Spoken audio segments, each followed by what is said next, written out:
My mother-in-law called me a gold digger, so I exposed her past.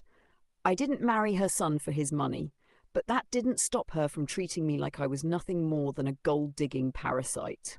Hi, my name is Eva. I'm 28, and I've been married to the love of my life, Daniel, for 3 years. He's 34, kind, generous, and everything I never thought I deserved. We met when I was working 2 jobs, going to school, and just trying to survive. He came into my life like a calm wind, steady, gentle, and grounding. But from the very first moment I met his mother, I knew I wasn't going to have it easy. Her name is Margaret, and she hated me on sight. The first encounter, Daniel had warned me. She's traditional, judgy, but she'll warm up once she gets to know you. She never did. The first time I went to their family home, Margaret greeted me with a smile so sharp it could cut glass. "Oh," she said, giving me a once over, "you're Eva." I smiled and extended my hand. "It's lovely to meet you, Mrs. Harris." She looked at my hand like it was contagious. "Call me Margaret. I'm too young to be a Mrs." Then she turned to Daniel and said loudly enough for me to hear, "She's very casual, isn't she?" I was wearing a modest dress. What was the beginning? Years of subtle insults. In the beginning, it was the little things. She'd make passive-aggressive comments. How nice it must be to not have to work when you land someone like Daniel. Back in my day, women knew how to cook before they moved in with a man. "Are you planning on finishing your degree, or is your husband your retirement plan?" Every holiday was a war zone with no blood, just daggers in the form of smiles and sugar-coated poison. I tried to take the high road. Daniel stood up for me, sometimes, but Margaret was manipulative. She'd cry, accuse him of changing, of loving me more than his own mother. She'd sob and say, "I gave up my whole life for you, and now you let her treat me like I'm nothing." I started to believe it was my fault. The breaking point. One night, about a year into our marriage, Daniel and I attended a charity gala. It was a black tie event for a foundation he supported. I wore a red satin gown Daniel had surprised me with. I felt like a princess for once, confident and elegant. Margaret was there too, of course. She spotted me across the room and made a beeline for us. She had a glass of champagne in one hand and venom in her eyes. Well, she said, lips curled into a grin. "You clean up well, though I imagine that dress cost more than your entire salary last year." Daniel stepped in. "Mom, enough." But she wasn't done. She turned to a group of people nearby and said, "Isn't it amazing what some girls will do for a man's wallet these days?" I always told Daniel to be careful with gold diggers. The whole room fell silent. People stared. I felt like I'd been stripped naked. I ran to the restroom, locking myself inside. And that's when something in me broke. I couldn't keep pretending this woman wasn't trying to destroy my marriage, my confidence, and my worth. She wanted a war. I was done being polite. Digging into Margaret's past. I'm not naturally vengeful, but Margaret left me no choice. I knew a few things about her.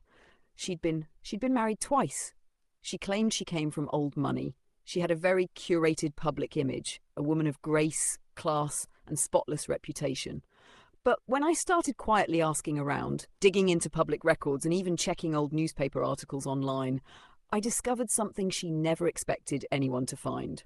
Margaret had secrets, big ones. For starters, her first marriage, it ended in scandal. Her ex-husband, Leonard, was a wealthy man in his 60s when Margaret married him. She was 26. Leonard's children had accused her of manipulating their father and pushing them out of the inheritance. Guess what? They were right. I found court documents. Margaret had signed a prenup, then challenged it in court after Leonard's death and walked away with nearly $3 million. Gold digger. Anyone? But that wasn't the worst part. I found a series of letters digitized in an old legal archive from Margaret to a man named Carl. Love letters, while married to Leonard. Carl was her high school sweetheart.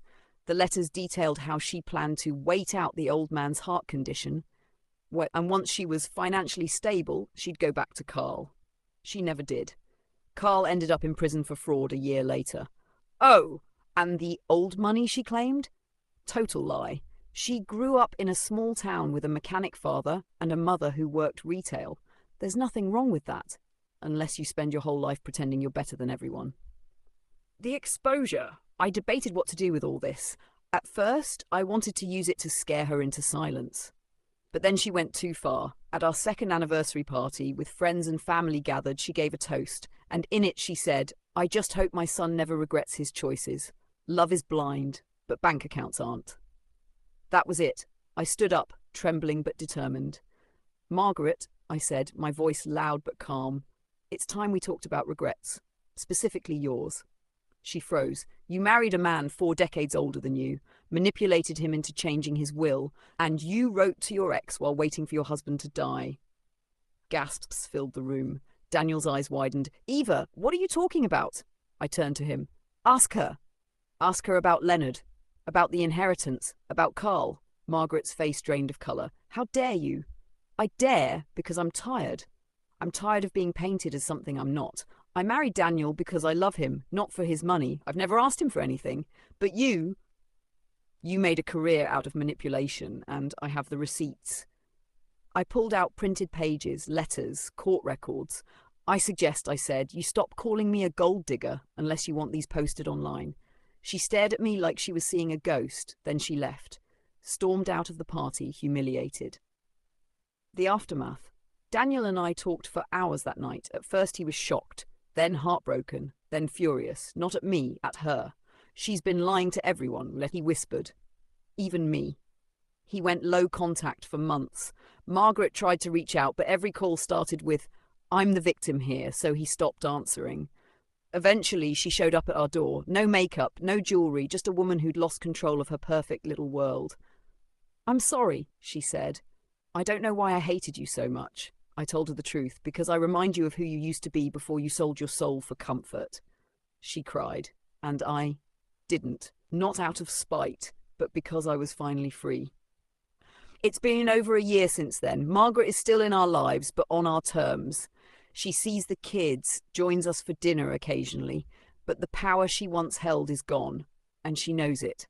Daniel and I, stronger than ever. Sometimes you have to stand up to the people who try to bury you in their own insecurities. Because the truth, a gold digger digs for money, but I dug for truth, and I found freedom.